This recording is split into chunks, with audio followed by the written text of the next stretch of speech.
아버지 하나님을 예배하는 자리로 저희를 불러주셔서 감사합니다. 저희의 부족함과 악함을 생각하면 감히 주께 나아올 수 없는 자들이오나 오직 예수님의 공로를 의지하여 나아오니 주여 저희 예배를 받아주옵소서. 새로운 마음으로 시작했던 한 해가 벌써 절반이 지나가고 세월이 참 빠름을 느낍니다. 살처럼 빠른 세월을 주의 말씀으로 구속하여 영혼에 있다는 의미 있는 기회들로 길어 올리게 하옵소서. 말씀의 사역자들을 더 굳건히 세우시어 그 전하는 말씀들이 본인의 영혼도 살리고 소생케 하고 교인들에게도 생명의 말씀으로 다가가게 하옵소서. 여름에 여러 행사들이 있을 터인데 그 준비하고 진행하는 과정이 안전하고 기쁨 가운데 이루어지고 생명의 말씀이 넘치게 전해지고 경험되는 은혜의 시간이 되게 하여 주옵소서. 어린아이들의 건강을 지키시고 그 아이들을 돌보는 부모들을 특히 강건하게 하사 아이들에게 하나님의 사랑을 온전히 비추는 왜곡 없는 거울이 되게 하여 주옵소서. 유소년들의 신앙, 유소년들이 신앙의 기초를 잘 다지게 하시고 자신이 누구인지 찾아가는 청소년들에게는 하나님 안에서 그 답을 찾게 하시고 그것이 그들의 인생을 붙드는 힘이 되게 하옵소서. 청장년들에게 하나님이 참으로 인생의 주인으로 우리를 붙드시는 분임을 경험하고 증거하는 영광을 허락하여 주옵소서. 노년의 신자들에게는 믿는 자를 부끄럽게 하지 아니하시는 하나님의 신실함을 넘치게 체험하게 하옵소서. 주여 말씀하소서. 우리가 듣겠나이다. 제가 이런 마음으로 이 자리에 있습니다. 말씀을 열어 하나님의 영광을 보게 하시고 우리가 그 영광을 보고 더욱 주를 닮아가게 하옵소서. 예수님의 이름으로 기도합니다. 아멘.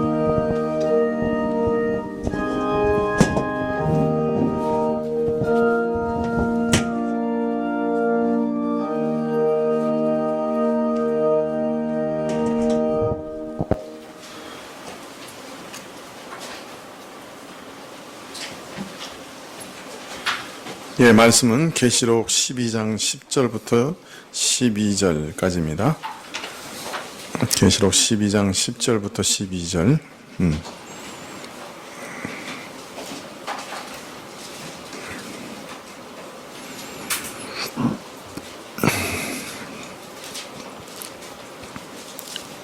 예, 계시록 12장 10절부터 한 절씩 교도하시죠.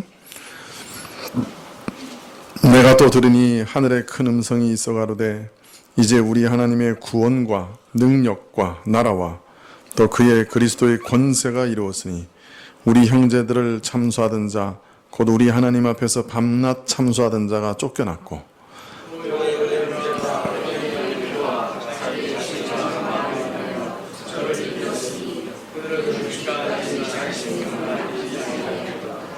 그러므로 하늘과 그 가운데에 거하는 자들은 즐거워하라.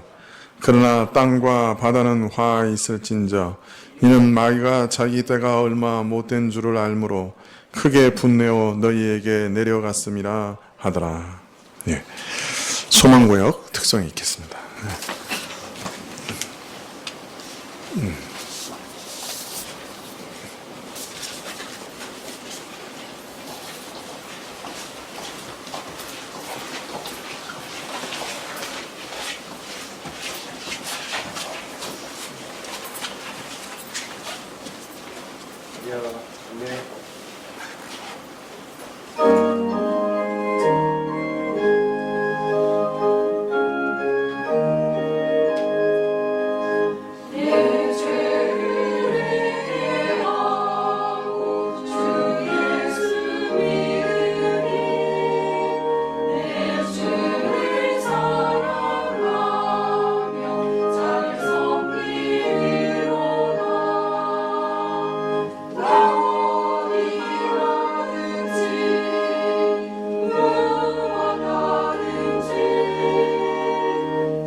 예, 감사합니다.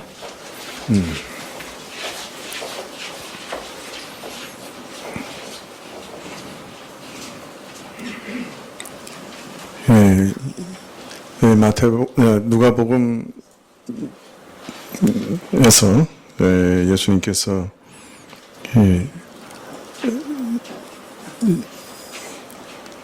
복음 전도자들이 복음 전도할 때 마귀가 참 하늘에서 떨어지는 것을 보았다, 이렇게 말씀을 하셨는데요. 뭐 조금 이따가 한번 그 말씀도 살펴보겠지만은 예수님의 사역과 또 우리 자신들의 사역을 통해서 마귀가 하늘에서 떨어지고 그 권세를 잃어버리고 하는 그런 놀라운 일들이 일어난 것이죠. 영적인 전쟁의 차원에서 예수님께서 십자가에서 죽으시고 부활하시고 하나님 우편에 앉으신 게 어떤 의미가 있는가? 한마디로 얘기하면 마귀가 하늘에서 쫓겨났다, 그렇게 말할 수가 있습니다. 영적인 전쟁에서 예수님께서 가장 큰 승리를 거두신 것이죠. 마귀의 모든 세력을 철저하게 부수시고 이제 온전히 승리하신 것이죠. 하늘에서 내어 쫓겼기 때문에 마귀가 이제 발붙일 곳은 이 땅밖에 없지요. 그런데 이제 곧 그 마귀가 이 땅에서도 내어 쫓깁니다. 그래서 불못에 던져지게 되는 것이죠.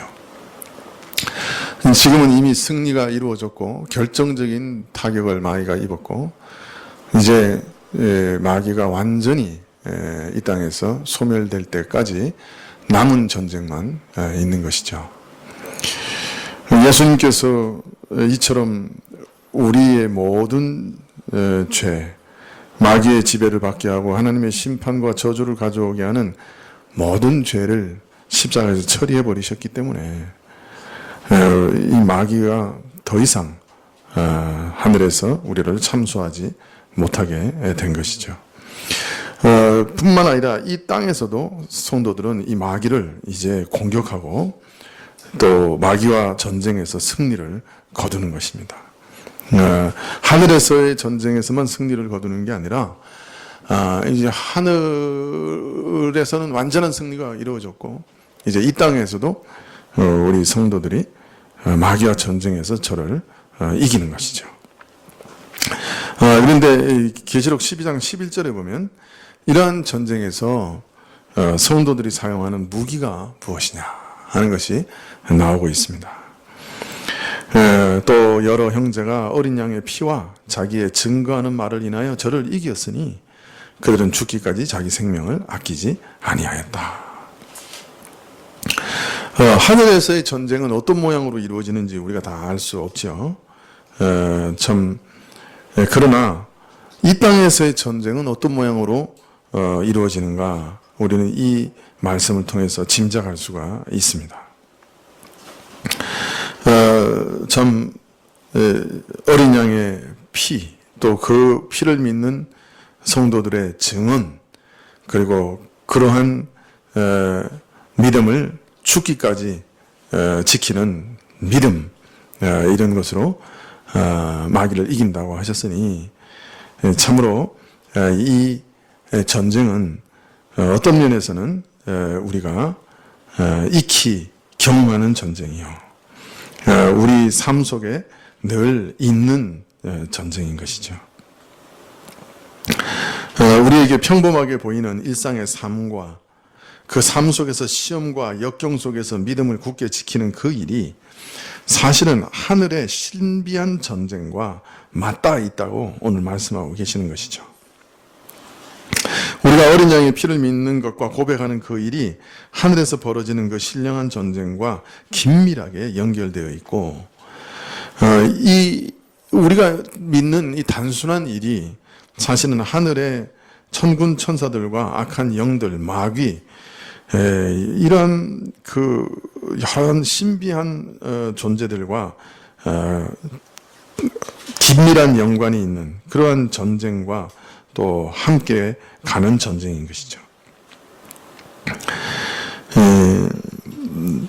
마귀가 여러 가지 모양으로 우리를 속이고 미혹하고 참소하는 그런 공격에 맞서서 복음의 은혜를 증거하며 믿음을 견실히 지키고 그 마귀의 참소에 대해서 예수 그리스도의 완전한 속죄 제사에 대하여 증언하고 믿는 이런 일들이 하늘에서 벌어지고 있는 영적 전쟁과 다른 것이 아니고 별개의 것이 아니고 그러한 영적 전쟁에 우리가 참여하는 그런 모습이다. 그렇게 말씀을 드렸습니다. 그러므로 우리가 그냥 이 우주적인 거대한 전쟁에 마귀와 그 따르는 악한 영들 그리고 미가엘과 천사들 뭐 이렇게 해서 서로 싸우기만 하는 게 아니고 사실은 거기는 우리 사람들도 우리 성도들도 그 전쟁에 참여하고 있다. 그것을 우리가 분명히 깨달아야만 되는 것이죠. 이런 사실을 깨닫기만 해도 우리 삶이 많이 달라질 거예요. 우리 삶, 내가 어떤 결정 내리는 것, 그거 하나하나가 그냥 나 한 사람의 결정으로 그치는 것이 아니라 하늘의 거대한 영적 전쟁의 중요한 파급 효과를 불러일으킨다 하는 것을 생각한다면 우리가 함부로 판단하지 않겠죠. 함부로 결정하지 않고 또 우리가 그 믿음에 대해서 쉽게 생각하지 않을 겁니다. 그래서 우리가 이 믿음을 지키느냐 안 지키느냐 하는 것은 거대한 영적 전쟁에 아주 중요한 파급 효과를 가져오는 것이죠. 이런 것이 우리가 구약에서도 이미 읽은 바 있잖아요. 그 마치 내기의 형식과 비슷하게 드러나지만 욥기에 그런 게 나타나잖아요. 그래서 욥이 속고 넘어짐이 사실은 마귀와 하나님의 어떤 그 명예라 영광이 달린 뭐 그런 일로 나타나잖아요. 그러니까 우리 한 사람 한 사람이 이 땅에서 속고 넘어짐이 하늘의 거대한 영적 전쟁에 큰 파급 효과를 가지고 나타나는 그런 일이라는 것을 기억한다면 우리가 얼마나 조심해야 되느냐 하는 것은 명확한 관한 일이라 그렇게 말할 수 있겠습니다. 지난 시간에 우리가 어린 양의 보혈이라고 하는 말씀이 무슨 뜻인지 바로 예수님께서 그 피를 흘리신 제사 영단번에 드리신 제사를 말씀하시는 것이다 하는 것에 대해서 말씀드렸는데요. 오늘은 믿는 자에게 있는 또 다른 강력한 무기를 한번 살펴보려고 합니다. 계시록 12장 11절에 계속 보면 어린 양의 피와 자기의 증거하는 말을 인하여 마귀를 이겼다, 저를 이겼다 이렇게 얘기하고 있습니다. 신자들이 증거하는 말씀이 또한 마귀와 싸우는 강력한 무기와 수단이 된다 하는 말입니다. 어린 양께서 흘리신 피로써 정결케 된 자가 이 복음의 은혜를 나타내어 증거하는 그것 역시 마귀와 싸우는 전쟁에서 반드시 필요하고 이처럼 믿는 자는 어린 양의 피와 그 은혜를 드러내어 증거하는 증언으로 마귀와 싸워 이긴다 그렇게 말하고 있습니다. 이런 구체적인 신뢰가 최초로 등장하는 것이 사도행전이죠.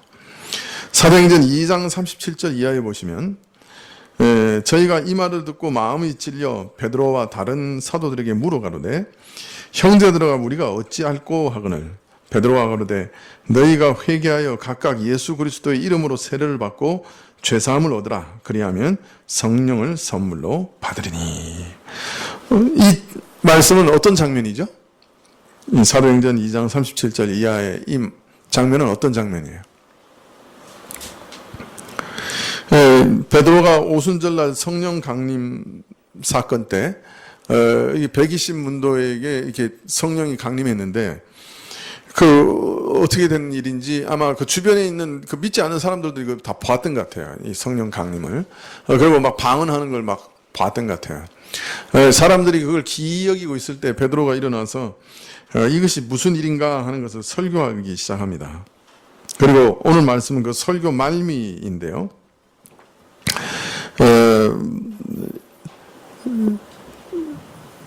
너희가 십자가에서 죽인 예수 그리스도가 바로 그리스도시요. 그래서 이제 예수 그리스도의 이름으로 세례를 받고 제사함을 받으라 이렇게 권면하는 장면입니다.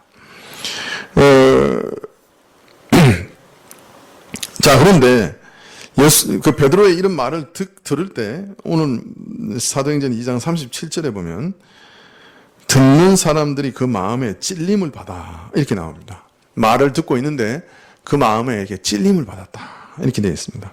그런데 여기서 이 찔림을 받는다 하는 말은 굉장히 강력한 단어입니다. 그냥 뭐 양심의 가책을 받았다 그 정도 아니에요. 이거는 날카로운 칼로 그냥 푹 찔렀다는 얘기예요. 그러니까 이거는 그 말씀이 그 사람의 마음을 이렇게 그냥 날카로운 칼처럼 그냥 완전히 푹 찔러버렸다는 거예요. 참 복음이 성령의 손에 들릴 때는 마치 양날 달린 칼과 같아요. 그래서 상대방의 심령을 사정없이 찔러버리는 거죠. 자, 그러니까 사람들의 반응이 우리가 어찌할꼬라는 말입니다. 이 어찌할꼬라는 말은 자신감을 잃어버린 사람들에게서 나오는 말이죠. 내가 어떻게 해야 할지를 모르겠다. 그러니까 완전히 무너지고 굴복한 그런 모양을 드러내는 말이죠. 자기들이 이때까지 지탱해오던 모든 것이 무너지고 어찌할 바를 모르겠다는 거예요. 얼마 전까지 그리스도를 향해서 십자가에 못 박으소서, 십자가에 못 박으소서 하고 살벌하게 외치던 사람들이었는데 그런 확신에 찬 모습은 어디 갔는지 찾아볼 수 없고 완전히 무너져서 우리가 어찌 해야 됩니까?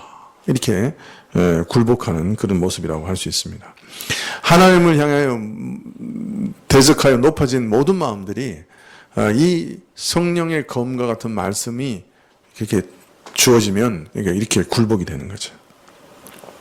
베드로가 지금 어떤 물리적인 힘을 사용하는 것도 아니고 또 인간적으로 무슨 위협을 하는 것도 아니죠. 단지 복음을 전했는데 참 이런 일들이 일어난 거예요. 그래서 우리는 말은 이렇게 별로 이렇게 가치 있게 느껴지지 않죠.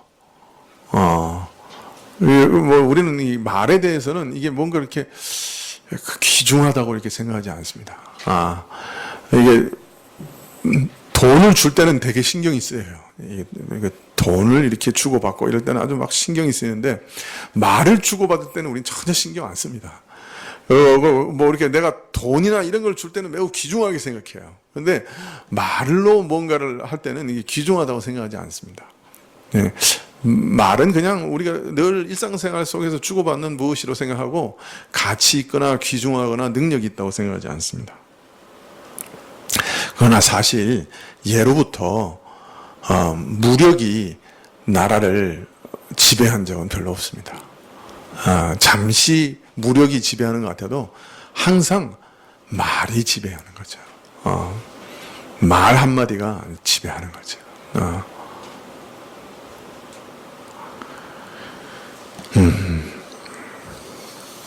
말이 지배한다고 하는 것은 사람의 생각과 사람 안에 있는 그죠? 마음이 모든 것을 지배한다는 말이죠. 자, 그런데 우리가 생각할 때는 아무 능력이 별로 없어 보이는 그런 말인데 그 말을 성령께서 사용하시면 굉장히 예리한 그리고 강력한 무기가 돼서 사람의 마음을 깊이 꿰뚫어 버린다는 거예요. 이 세상에 어떤 검도 할 수 없는 일을 하는 거죠. 여러분, 사람 마음이 참 바뀌는 게 어떻습니까? 정말 어렵지 않습니까? 아이들 교육해보면 알죠. 아이의 마음을 바꾼다는 게 얼마나 어렵습니까?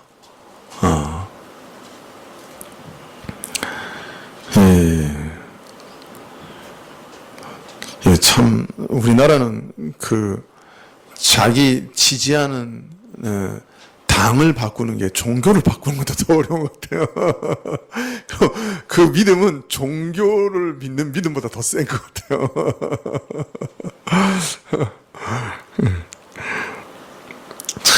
참 우리 마음이 안 바뀌죠. 한번 뭐가 탁 우리 마음에 결정되면 정말 마음이 바뀌지 않습니다. 예. 그래서 이 첫 번째 인상이 참 중요한 것 같아요. 예. 그래서 그렇게 광고도 많이 하고 그러는 것 같은데. 그런데 놀라운 것은 그 딱딱하고 그 완악하고 결코 돌이키지 않는 사실 당신이 이렇게 하면 지옥 갑니다. 그러면 사람들이 어떻게 얘기해요? 아, 이거 지옥 가나 보다. 이거 두렵다, 무섭다. 이렇게 얘기하는 게 아니죠. 까짓 거면 한번 지옥 가지 뭐. 그러죠. 아, 이게 사람의 마음이죠. 얼마나 무서운지 몰라요. 그런데 이상한 것은 그 말씀의 검이 사람의 마음을 참으로 찌르게 되면 완전히 변하는 거예요. 그 생각이 바뀌는 거예요. 그리고 완전히 무너지는 거예요. 그리고 하나님께 굴복하게 되는 것이죠. 네. 그래서 마귀가 이 복음을 전하는 것만큼 싫어하는 건 별로 없는 것 같아요. 우리에게 있어서는 이 말이라고 하고 뭐 복음 말로 이렇게 전하는 거는 이게 무슨 뭐 능력이 있겠는가 그런 생각이 들지 모르지만 이 말이라고 하는 것은 굉장한 능력이 있는 것입니다. 우리는 또 종종 우리가 행동으로 복음을 전해야지 말로만 전한다고 무슨 소용이 있느냐 또 그렇게 생각하시는 분들도 있죠. 맞는 말이죠. 우리가 행위로도 증거해야죠. 그러나 문제는 우리 행위도 아무리 변해도 이 땅에서 완전해질 수 없어요. 그죠? 우리는 여전히 부패한 그런 본성을 갖고 있기 때문에 많은 부분에서 새 사람이 되었다 해도 허점이 드러나고 불의가 드러나고 그렇죠. 이 유다의 왕들 쭉 보면 처음에는 좀 괜찮은 왕도 끝까지 괜찮은 왕 별로 없죠. 다 끝에 가서는 무슨 실수하고 실족하고 넘어지죠. 완전한 사람은 단 한 사람도 없다는 걸 보여주죠. 다윗마저도 실족하잖아요. 사실 바세바를 범하잖아요.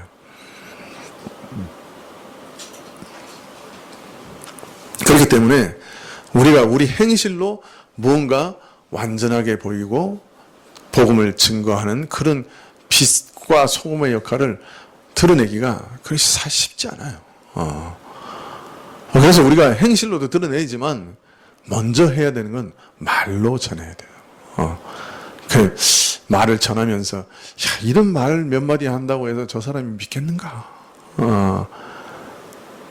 그런 생각이 들겠지만 만일 그 말씀을 성령께서 붙잡으시기만 한다면 굉장히 강력한 능력이 있습니다.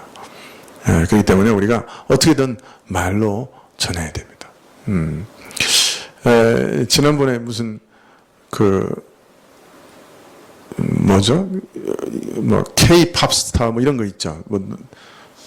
그걸 뭐라 그래요?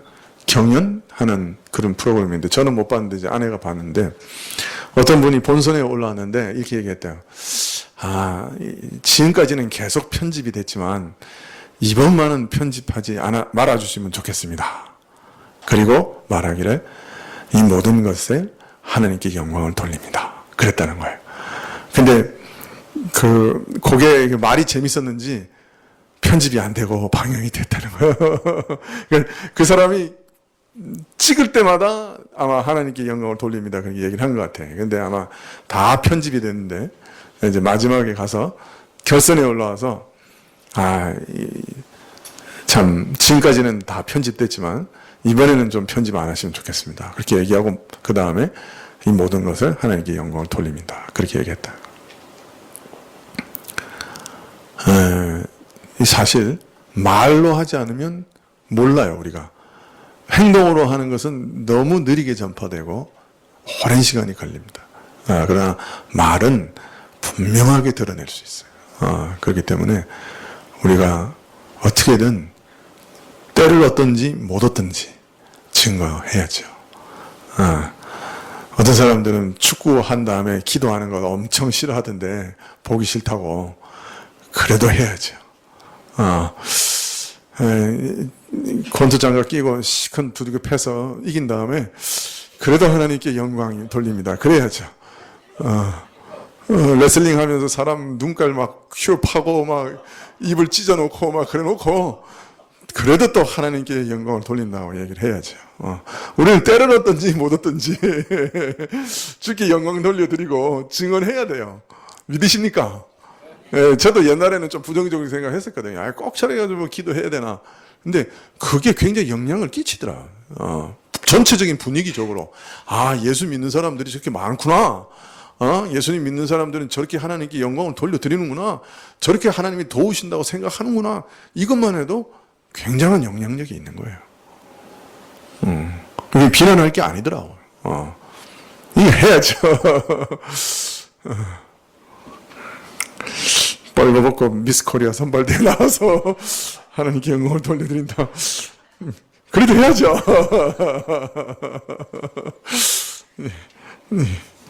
중요한 얘기를 할 때는 눈이 감기고 쓸데없는 얘기를 하면 눈이 띄고 참 이상하네요.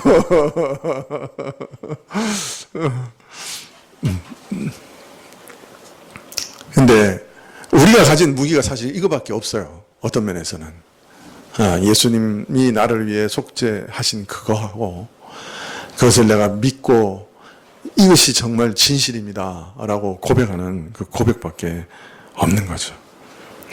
우리 이게 우리 무기란 말이에요. 그렇기 때문에 시를 얻든지 못 얻든지 때를 얻든지 못 얻든지 우리 말해야 돼요. 말해야 돼요.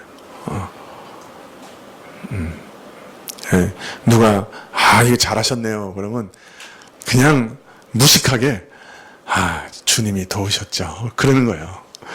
불신자 앞에서도 이게 미쳤나 그래도 그래도 그런 거예요. 그렇게 합시다. 자꾸 그렇게 하는 거예요. 우리가. 누가복음 10장 17절 이하에 보면 이러한 영적 전쟁에 대한 것과 복음 전도에 대한 말씀이 더 나옵니다. 누가복음 10장 17절 이하에 보면 70인이 기뻐 돌아와 가로되 주여 주의 이름으로 귀신들도 우리에게 항복하다이다. 예수께서 이르시되 사단이 하늘로서 번개같이 떨어지는 것을 내가 보았노라. 내가 너희에게 뱀과 전갈을 밟으며 원수의 모든 능력을 제어할 권세를 주었으니 너희를 해할 자가 결단코 없으리라.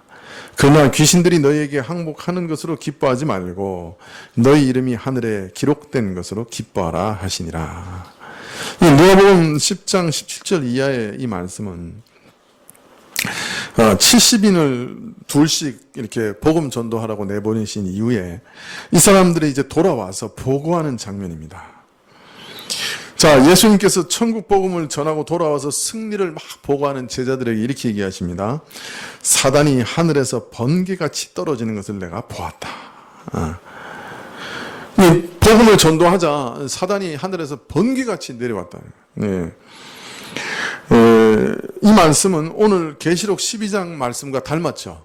그래서 마귀가 하늘에서 쫓겨났다 하는 말씀과 매우 닮았죠. 복음을 전하고 돌아온 제자들은 두 가지 감격스러운 일을 고백합니다. 첫째는 뭐죠?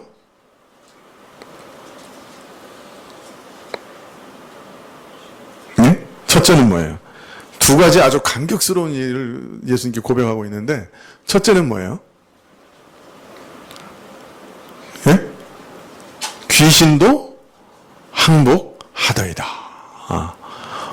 야, 여러분, 귀신을 어떻게 항복시켜요? 칼로 찌를 거예요, 총으로 쏠 거예요. 보이기를 해야 뭐 쫓아내든지 말든지 하지. 참 인간의 힘과 수단으로는 제어할 수 없는 강력한 영적 세력 앞에서 저들이 복음을 전하고 그리스도의 이름으로 명하자 그들의 권세가 악한 영들의 권세가 여지없이 굴복한 것을 본 거예요. 여러분, 무당이 귀신을 내어 쫓는 건 내어 쫓는 게 아니고 비는 겁니다. 나가달라고.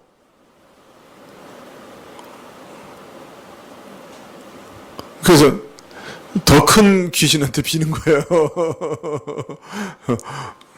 그건 지들끼리 짜고 하는 거예요. 그러나 이 예수님의 이름으로 내어 쫓는 것은 전혀 다른 문제예요.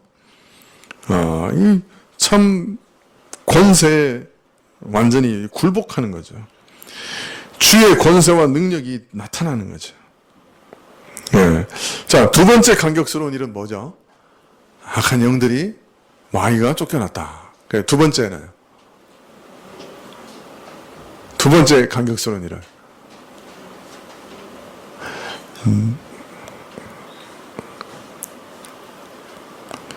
우리에게 그런 일이 나타났다.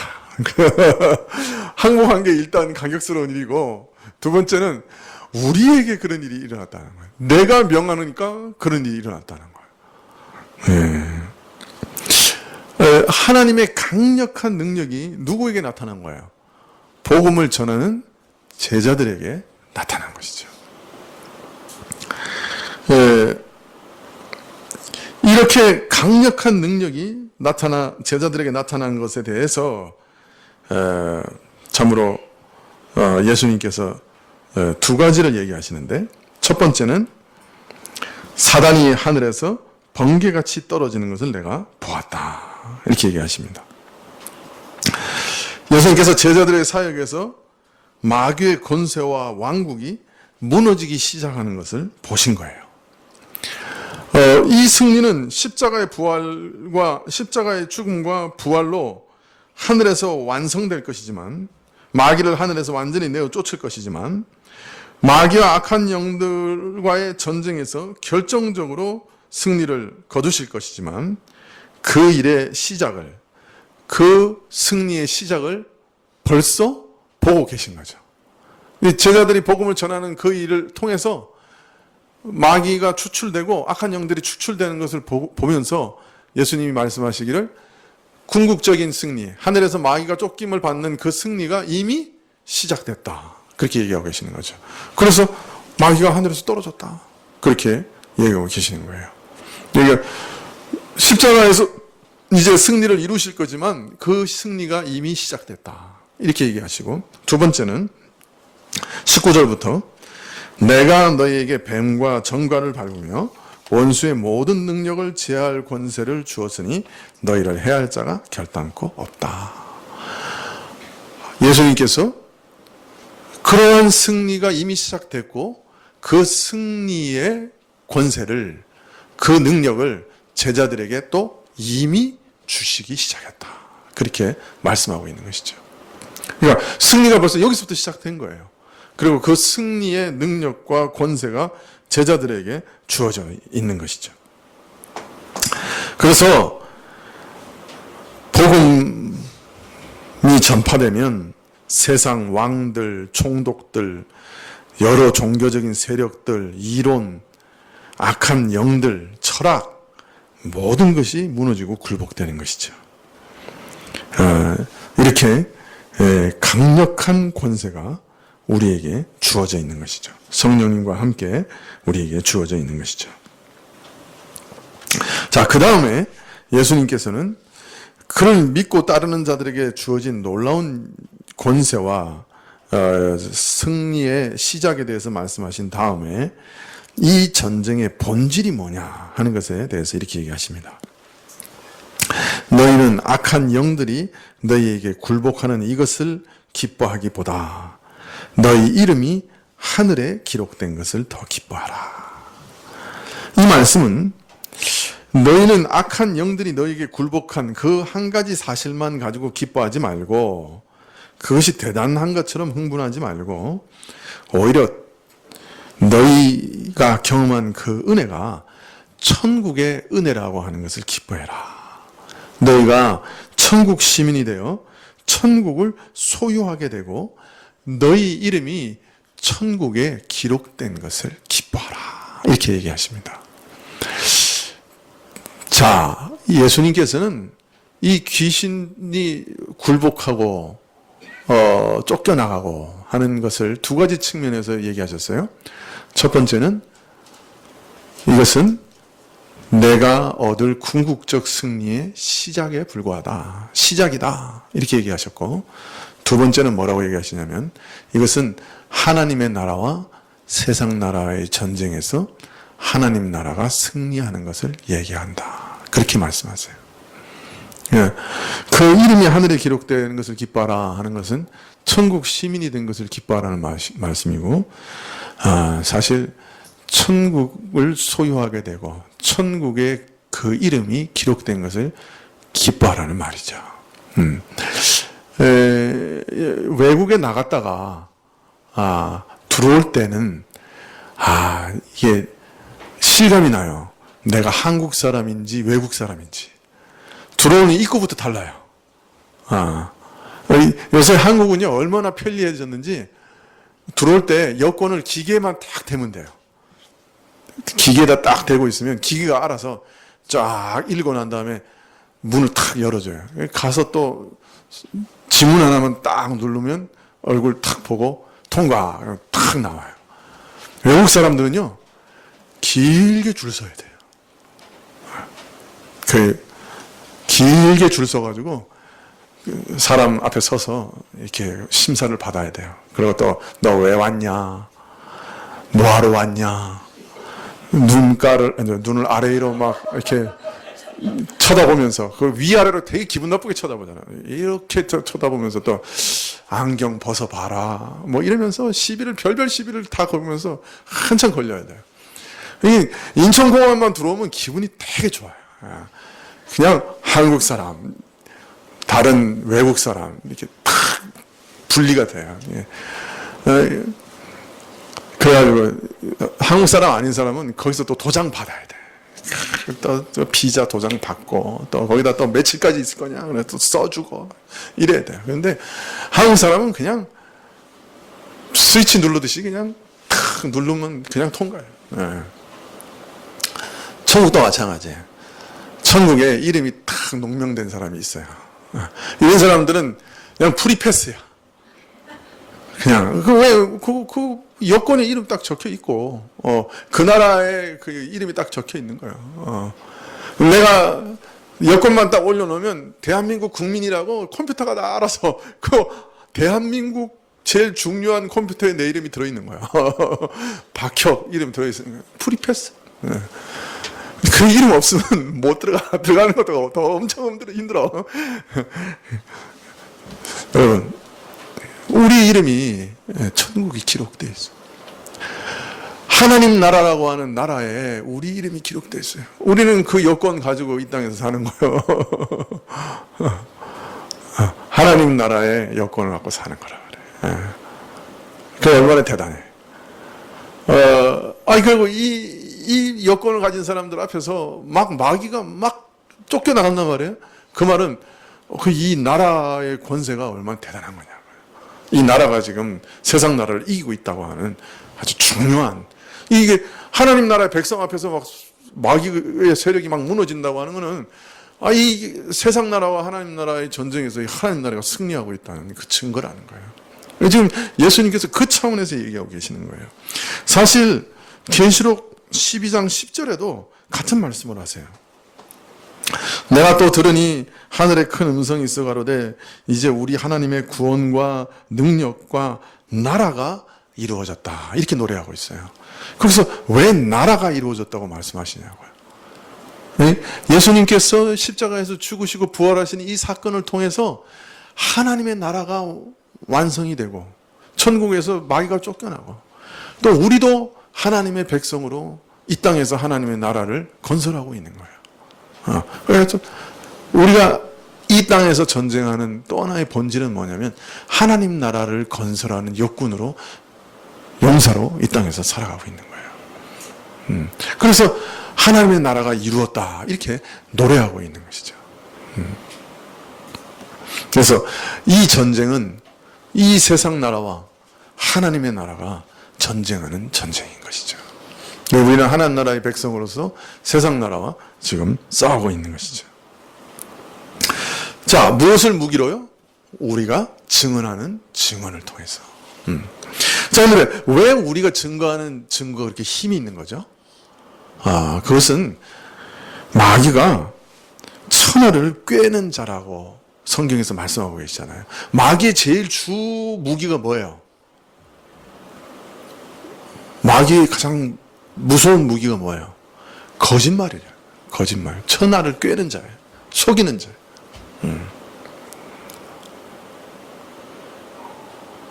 마귀가 사실 뭐 하늘에서 불이 내려오라 그런 물리적인 일도 할 수 있을 것 같아요. 할 수 있는 것 같아요. 여러분 성경에 보면 하늘에서 불 내려온 때가 몇 번 있었죠. 최근에 여러분 읽었었죠. 갈멜산에서 불이 확 내려왔잖아요. 자, 그런데 그 바알 선지자 400명하고 아세라 선지자 450인가? 아니지. 바알 선지자 450하고 아세라 선지자가 400명이죠. 850명이 무슨 배짱으로 그 내기에 참여했을까? 서로 불 내려오는 신이 참신이다. 그 무슨 배짱으로 처음에 하자 그랬을까? 그런 거 한 번도 경험 안 해보고 하자고 했을까? 그런 미친놈들 아닌가? 뭔가 신기한 기적을 체험하고 하늘에서 불 내려오라고 하면 정말 내리고 오는 뭐가 있었으니까 지들도 자신 있게 하자고 한 거 아닌가? 그죠? 850명이 생명을 담보로 내기를 하는데 한 번도 경험해보지도 않는 일을 하자고 했겠냐고. 지들도 뭔가 불 내려오는 걸 경험했겠지. 그러니까 그 사건에서 진짜 중요한 거는 불이 내려왔다는 게 중요한 게 아니고 하루 종일 기도했는데도 불이 안 내려왔다는 게 그게 문제인 거예요. 하나님이 그 능력이 많으셔서 마귀가 그런 기적을 할 수 없도록 꽉 막아놓으신 거예요. 그래서 누가 더 세냐? 하나님이 더 세신 거를 그걸 통해서 증명하신 거예요. 불이 내려왔냐 안 내려왔냐 그게 중요한 게 아니고 불이 내려왔다는 게 중요한 게 아니고 어떤 면에서는 하루 종일 자기들 몸을 자해하면서까지 기도했는데도 불이 안 내려온 게 그게 진짜 기적인 거예요. 사실 거기서는 마귀가 그런 물리적인 그런 기적도 얼마든지 일으킬 수 있는 자예요. 그러나 마귀의 진짜 무기는 그게 아니라 여기 보면 천사 하나가 딱 나갔는데 18만 5천이 하루 만에 죽잖아. 그 아수르가 예루살렘 포위했을 때 천사 하나 한 마리 그러면 안 되죠. 천사 한 사람? 사람이라고 그럴 수도 없고 천사가 또 기분 나빠할까? 말이 그럼 하여튼 천사 하나 한 천사가 나갔는데 어떻게 됐어? 그 밤에 아수르에서 빼고 뺀 용사 18만 5천이 다 죽었잖아. 그 다음부터 아수르가 한 100년 동안 힘을 못 썼어요. 그런 다음에 바벨론이 그냥 멸망당해 버렸다. 최고의 용사들, 빼고 뺀 용사들이 단 하루 만에 예루살렘 주변에서 다 죽어버렸다. 그 영적인 그 악한 영들도 그 마귀, 천사가 이렇게 타락한 자들이니까 그런 능력을 보유하고 있을 거라. 그런데 진짜 그 모든 어떤 능력보다 마귀가 가진 제일 무서운 능력이 뭐냐? 거짓말이라. 인간을 타락시킬 때 제일 먼저 사용한 그 무기가 뭐예요? 거짓말이에요.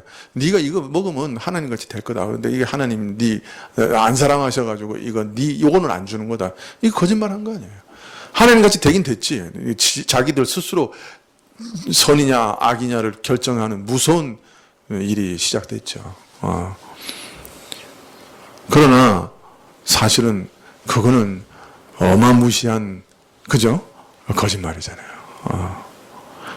마귀가 가지고 있는 가장 큰 무기는 사실은 그 어떤 물리적인 능력보다 거짓말이 가장 강력한 무기예요. 자, 그런데 우리가 복음을 전한다고 하는 것은 뭘 가지고 싸우는 거예요? 진리를 가지고 싸우는 거란 말이에요. 예수님이 승리하셨다. 예수님은 하나님이시다. 예수님은 그리스도시다. 예수님이 우리를 위해서 죽으셨다. 우리 죄가 이제 완전히 속죄됐다. 이게 진리예요, 아니에요? 이게 진리란 말이에요. 그럼 마귀는 어떻게든 거짓말을 가지고 우리를 속여서 넘어뜨리고 정죄하고, 그죠? 하나님 앞에서 우리를 참소해서 죽이려고 하는 건데, 진리가 딱 세워지면 그 어디 설 자리가 없는 거야. 그럼 어떻게 이기겠어, 진리를? 마귀가. 그래서 마귀와 싸울 때 우리의 증언하는 말이 그렇게 능력이 있는 이유는 성령께서 그것을 붙잡으시기 때문에 능력이 있지만, 그러나 그것이 더하여 하나님의 진리이기 때문에 능력이 있는 거예요. 마귀는 거짓말로 어떻게든 사람을 유혹하고 미혹하고 해서 사람의 영혼을 지옥으로 끌어가는 자인데 우리가 진리를 가지고 싸워서 이기는 거예요. 그래서 이 영적 전쟁은 사실은 진리냐 거짓이냐의 싸움이라고요. 이 전쟁은 사실 그 본질이 진리냐 거짓이냐의 전쟁이라고. 하나님 나라와 세상 나라의 전쟁은 참이냐 거짓이냐로 싸워야 되는 거예요. 하나님이 우리에게 주신 의, 은혜, 죄사함, 칭의 이러한 진리를 이렇게 확 붙잡아야 되는 거예요. 그래야 이 전쟁에서 싸워 이길 수가 있는 거예요.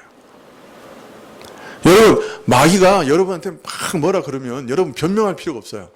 그래, 네 말이 다 맞아. 나 그런 죄인이야. 그런데 예수님이 나를 위해 죽으셨어. 그러면 끝나는 거예요. 그러나 변명할 필요 없어요. 내가 그때 조금 실수를 해가지고 그때 좀 정신이 혼미해가지고 그럴 필요가 없다니까. 그래, 나 그 죄인이다. 네가 말하는 것보다 더한 죄인이다. 그래도 나를 위해서 예수님이 죽으셨다.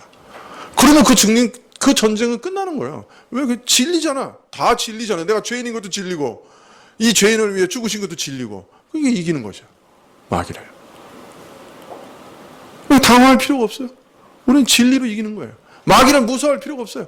오히려 진리 앞에서는 모든 악한 귀신들이 쫓겨나가는 거예요. 쫓겨나가는 거예요. 두려워할 필요가 없어요. 우리가 진리의 편이다. 우리가 진리를 가지고 있다. 이 세상에서 마귀의 유혹과 미혹과 거짓말에서 이길 수 있는 진리는 예수 그리스도 안에밖에 없습니다. 성경밖에 없습니다. 믿으시죠? 그래서 능력이 나타나는 거예요. 그래서 그 악한 영들과의 싸움은 무슨 신비한 영적 무슨 세력 이런 걸로 싸우는 게 아니에요. 그 거짓을 진리로 이기는 겁니다. 그래서 우리가 진리의 편에 서고 진리를 잘 이해하고 있어야 되는 거예요. 그래야 영적인 전쟁에서 얼마든지 승리할 수 있는 것이죠. 자, 마지막으로 11장 하반절에 그들은 죽기까지 자기 생명을 아끼지 아니하였다. 그렇게 얘기합니다. 이 전쟁은 생명을 아끼지 않는 믿음으로 이기는 전쟁입니다. 우리를 속이며 위협하며 참수하는 그런 마귀의 공격에 맞서서 복음을 온몸으로 증거하며 은혜를 나타내는 그것으로 믿음의 자세를 지키는 것으로 생명을 걸고 굳게 지키는 것으로 우리는 이 싸움에서 이깁니다. 물론 이 말씀은 이 복음의 은혜를 나타내고 증거하는 일이 얼마나 어렵고 험악한 일인가 하는 것을 알려주시는 말씀이기도 합니다. 우리는 평탄한 가운데 모든 사람의 칭송과 선망의 시선을 받으며 복음을 증거하는 게 아니죠. 목숨을 아끼지 않고 죽기까지 내어놓고 증거하는 것입니다.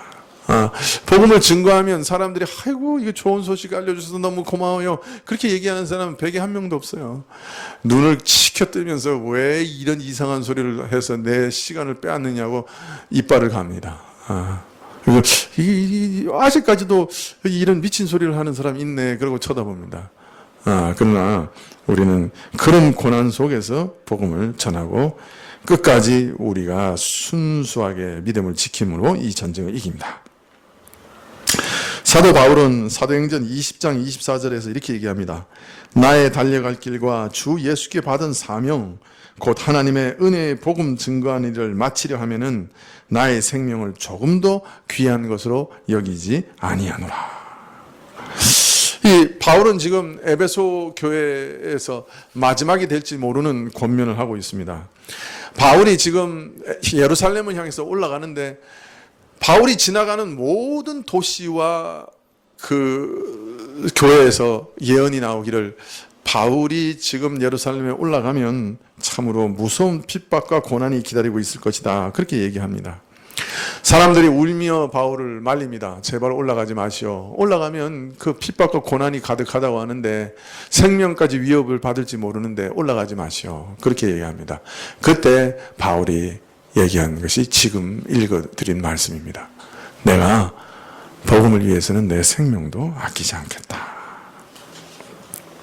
어떤 모진 고난을 당할지라도 내가 복음을 증거하는 이 걸음걸이를 참 막지는 못할 것이다. 사실 이런 믿음으로 성도는 영적 전쟁에서 승리하는 것입니다.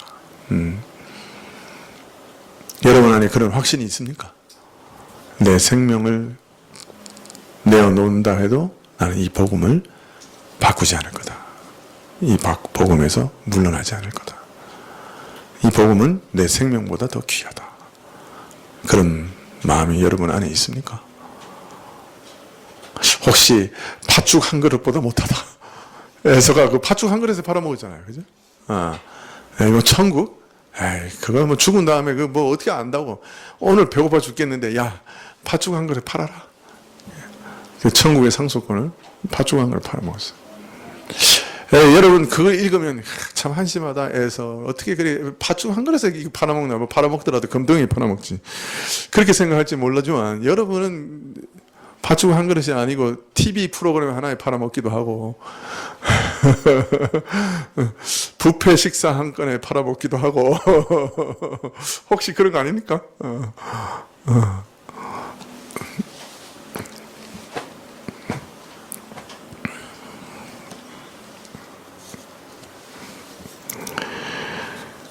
이런 말씀은 동시에 여기에서 말하는 승리가 마귀와의 전쟁에서 얻는 그 승리가 우리가 생각하는 것과는 매우 다를 수 있다 하는 것을 알 수 있습니다. 목숨을 아끼지 않고 죽기까지 싸우는 심각한 전쟁에서 우리가 얻는 승리라고 하는 것은 이 땅에서 어떤 영광과 명예를 얻는 것이 아니라 믿음을 끝까지 지키는 것 자체가 승리라고 말하고 있기 때문입니다. 바울은 죽음을 앞두고 디모데에게 편지하면서 디모데후서 4장 7절에 내가 선한 싸움을 싸우고 나의 달려갈 길을 마치고 믿음을 지켰으니 이제 후로는 나를 위하여 의의 멸관이 예비되었으므로 주 곧 의로운 재판장이 그날 내게 주실 것이니 내게만 아니라 주의 나타나심을 사모하는 모든 자에게니라. 그렇게 말합니다. 바울은 선한 싸움을 싸웠다. 자기 지난 인생을 쭉 돌아보면서 그것을 한마디로 평가하기를 뭐라고 말하냐면 선한 싸움을 다 싸웠다. 그렇게 얘기합니다. 여러분, 선한이라는 말이 붙어 있으니까 되게 좋아 보이지만 선한 싸움이랄 때 싸움이라고 하는 것은 온몸을 다해서 씨름하는 그런 단어입니다. 온 신경을 곤두세워서 정말 온 근육의 힘이 하나도 남아있지 않을 정도로 다 빠져나갈 정도로 탈진할 정도로 애써 싸운다는 그런 말입니다. 선한 싸움이긴 한데 그 싸움이 그냥 그 자기 생명의 그 마지막 호흡까지 다 쏟아넣는 그런 치열한 전쟁을 통해서 치르는 그런 전쟁이었다는 거예요. 자기 인생이.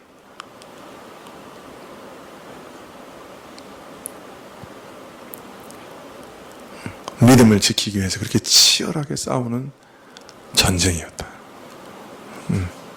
그래서 오늘 내가 마지막까지 믿음을 지켰으니 이게 승리의 선언이거든요. 이게 신자에게 있어서 이 승리라는 게 뭐냐? 믿음을 끝까지 잘 지키는 거예요.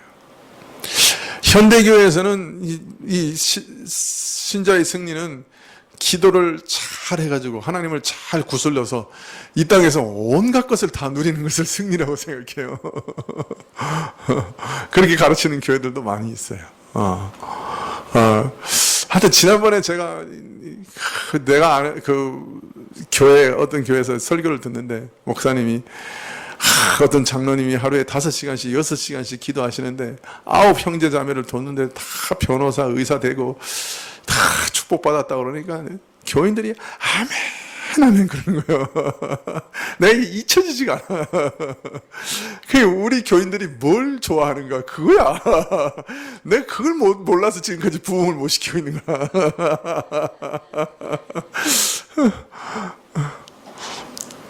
그러나 여러분 정말 이 신자의 승리가 뭐냐 말이죠.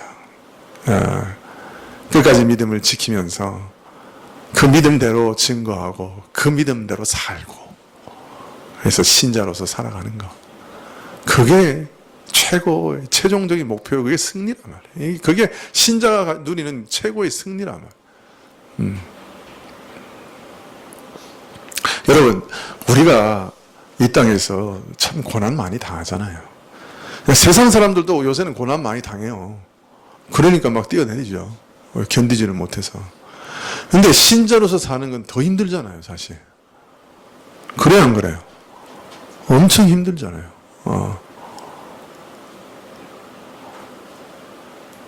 괜히 총무해가지고 다른 사람 눈총 받고 말이야. 엉뚱한 소리 듣고 말이야. 예. 안 했으면 되는데. 근데 여러분은 또 얼마나 힘들겠어요. 근데 우리가 그 고통과 고난의 의미를 다 알고 갑니까? 왜 이런 일들이 내게 일어나는지, 왜 내게 이런 고통이 다가오는지 알고 갑니까? 아니잖아요. 우리는 그 어려움과 고통, 이해되지 않는 일들, 하나님이 살아계시다고 하면 어떻게 이런 일이 일어날 수 있는가, 이런 의문들 속에서 사실 딱 하나 믿고 가는 거예요. 뭐 믿고 갑니까? 그래도 하나님이 나를 사랑하셔. 그거 믿고 가는 거잖아요. 내 의문이 다 해결됐기 때문에 믿고 가는 겁니까? 내 고통이 다 없어졌기 때문에 믿고 가는 겁니까? 내가 기도하면 하나님이 다 응답해 주셨기 때문에 믿고 가는 겁니까? 그럼 믿을 필요도 없어요. 그냥 가만히 있어도 되는 건데, 다 믿어지는 건데. 네, 그런데 사실 그 수없이 많은 고난 속에서 하나님께서 왜 이런 일들을 허락하실까 하는 그 많은 의문들 속에서, 풀리지 않는 수수께끼 같은 인생 속에서, 끊임없는 고통과 어려움 속에서, 환난과 닥치는 고통 속에 인내하면서 딱 한 가지 믿고 가는 거예요. 그래도 하나님은 나를 사랑하셔. 그거 하나 딱 붙잡고 가는 거야, 여러분. 세상이 아무리 나를 공격하고 시달리게 해도 하나님이 나를 사랑하셔서 외아들을 내게 주셨어. 그거 믿고 가는 거예요. 그거 마지막까지 지키고 가는 게 승리라고요. 그게 전쟁에서 승리한 거예요. 그래서 내가 선한 싸움이라고 그랬어요, 여러분. 아주 치열한 싸움을 얘기하는 거예요, 여기서. 사력을 다해 싸운 전쟁의 삶이라고 바울은 자기 삶을 뒤돌아보면서 얘기하고 있는 거예요. 그 삶을 살았다는 거예요. 그리고 믿음을 지켰다. 그런 나에게 하나님께서는 영광의 의의 멸관을 주실 것이다. 예수 그리스도의 의를 내게 주시는 그 은혜를 온전히 드러내시고, 내 게 아니고 그리스도의 의를 내게 면류관처럼 주실 것이다. 그렇게 말하고 있는 것이에요. 여러분, 어렵죠. 고통스러운 점이 많죠. 아무리 질문해도 해답이 없을 경우도 있죠. 기도하고 또 기도했는데 웬걸 더 악화되는 경우도 보지요. 그러나 우리가 승리하십시다. 무엇이에요? 믿음에 승리하십시다. 뭘 믿어요? 하나님이 나를 위해 외아들을 주신 것을 믿고 갑시다. 그 사랑은 의심하지 맙시다. 그 사랑을 끝까지 믿고 가십시다. 이것이 성도들의 전쟁입니다. 영적 전쟁이 이런 모양으로 이루어졌다고 하면 우리가 어떻게 살아야 할 것인가? 여러분, 생각이 되실 겁니다. 세상의 것에 마음 뺏기지 말고, 불탈 것에 너무 마음 뺏기지 말고, 재물이 늘어도 거기 너무 치심하지 말고,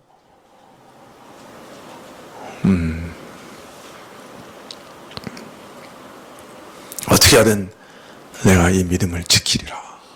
그거 위해서 기도하고, 그거 위해서 말씀 보고, 설교 듣고, 예배 드리고, 그러는 거예요.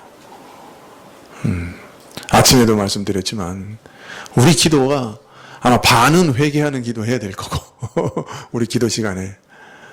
그 반은 주님 내 믿음 지켜주시고 주의 사랑을 내게 알려주십시오. 그거 기도해야 될 거예요. 우리가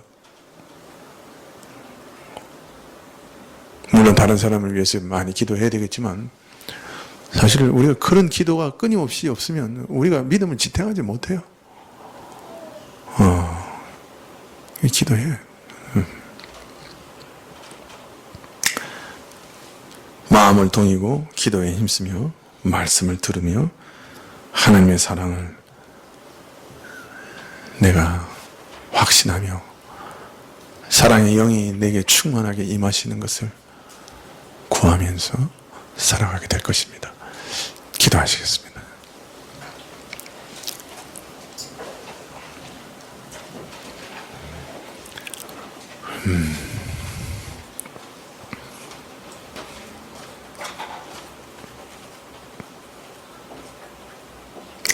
우리의 삶이 하늘의 신령한 전쟁과 깊이 연결되어 있다는 말씀 들었습니다. 또한 이 전쟁이 우리가 전혀 알지 못하는 이 신비한 전쟁이 아니라 이 땅에서 오히려 우리가 그리스도의 보혈을 믿는 믿음을 지키고 그것을 증거하고 그것을 끝까지 인내하며 그 믿음을 지키는 싸움이라고 들었습니다. 주여, 우리가 잠시 있다가 불타버릴 세상 나라의 마음을 너무 빼앗기지 않도록 도와주십시오. 세상 나라에 속해 있는 사람들처럼 참으로 이것밖에 없다, 이것이 마지막이다 하며 움켜쥐는 그런 어리석은 자들 되지 않도록 도와주십시오.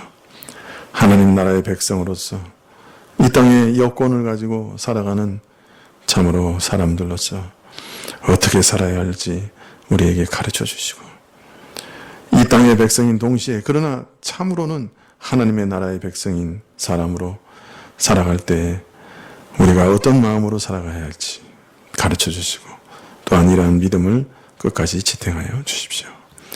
예수님의 이름으로 기도합나이다. 아멘.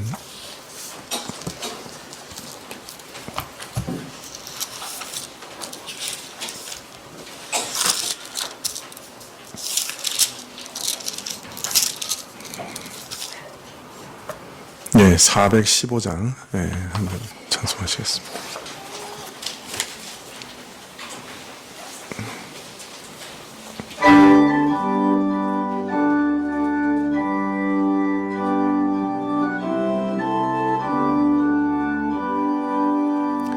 주 없이 살 수 없네 죄인의 구주여, 그 귀한 보배 피로 날 구속하시니, 구주의 사랑으로 흘리신 보혈이 내 소망 나의 위로 내 영광 됩니다. 주 없이 살 수 없네 나 혼자 못서리, 힘없고 부족하며 지혜도 없으니, 내 주는 나의 생명 또 나의 힘이라, 주님을 의지하여 지혜를 얻으리. 주 없이 살 수 없네 내 주는 아신다. 내 영의 깊은 간구 마음의 소원은 주밖에 나의 마음을 네 알아주리요. 내 마음을 위로하사 평안케 하시네. 주 없이 살 수 없네. 세월이 흐르고 이 깊은 고독 속에 내 생명 끝나도 사나운 풍랑일 때 날 지켜주시고 내 곁에 계신 주님 늘 힘이 되시네.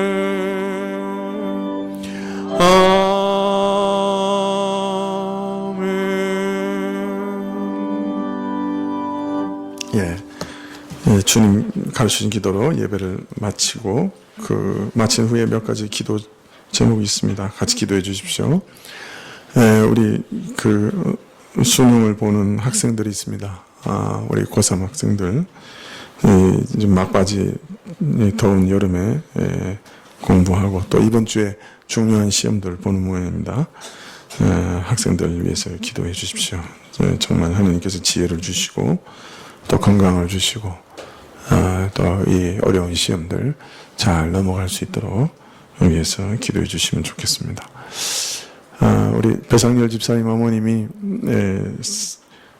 분당에 올라오셔서 치료하셨는데 아마 이제 곧 다시 이제 내려가실 생각이신 모양입니다. 완전히 치료는 되지 않으셨지만 그래도 집으로 가시는 것이 좋겠다 자꾸 말씀하셔서 내려가실 것 같은데 지금 보니까 복음을 전할 수 있는 기회가 얼마 남지 않았습니다.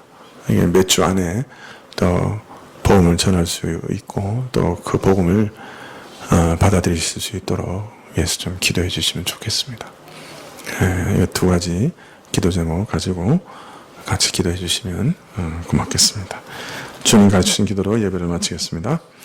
하늘에 계신 우리 아버지시여, 이름이 거룩히 여김을 받으시오며 나라의 임하옵시며 뜻이 하늘에서 이룬 것 같이 땅에서도 이루어지이다. 오늘 우리에게 일용할 양식을 주옵시고 우리가 우리에게 죄 지은 자를 사하여 준 것 같이 우리 죄를 사하여 주옵시고 우리를 시험에 들게 하지 마옵시고 다만 악에서 구하옵소서. 대의 나라와 권세와 영광이 아버지께 영원히 있사옵나이다. 아멘.